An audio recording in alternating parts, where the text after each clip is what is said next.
The American people are smart. And the thing that they seem to not realize is that the American people are as informed as they've ever been.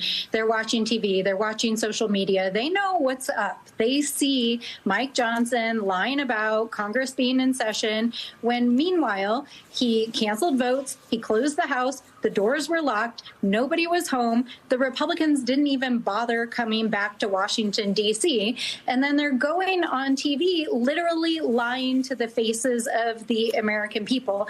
And people are not stupid. I just walked out of a ballroom here at the convention center. We had almost 300 people in the room, 1,000 people online watching, and they're not buying it.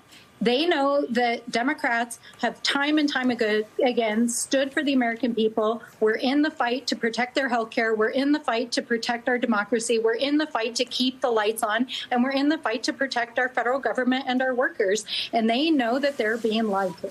I think Republicans over the last 24 to 48 hours have been being asked questions about this shutdown fight, about health care, because of the issues that House Democrats and Democrats in the Senate have raised around the Affordable Care Act subsidies. And frankly, their answers just have not been great about the health care pieces. And now they're being asked about the polling, about what the American people think about this shutdown. Well, the Democrats are trying to make this about politics, and I'm not surprised by some of the polls because the mainstream media is advancing their narrative. I can tell you that's a very biased poll. I'm absolutely convinced that this is a political shutdown. Why is it biased? Can you explain? More I don't even know who was it from? I don't even know. The Washington Post. I mean, if it's biased, you should know which one it is. It's the Washington Post poll. You know that the polls are going to say whatever they say based on the question that's asked.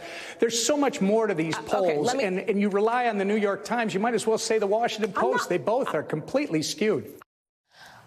I'm with Hallie Jackson here. Congresswoman, your thoughts? Well, I always enjoy seeing Mike Johnson on TV when he's not telling the truth. I don't know if you notice he blinks a lot. That's his tell. But yeah, I mean, listen, like I said, the American people are smart. They understand what's going on. They're tracking what's going on. And if your best argument is making up some crazy lie about Americans' health care, about giving it to people who don't qualify in the first place for it, and posting racist memes online, then you're losing the argument, and the American people see exactly what they're up to. And again, I mean, just the facts speak for themselves. You are not going to negotiate a deal if you've locked out the members. In addition to that, they haven't even bothered swearing in the newly elected Congresswoman from Arizona, who is going to be the 218th signature for the Epstein disclosure petition on the House floor.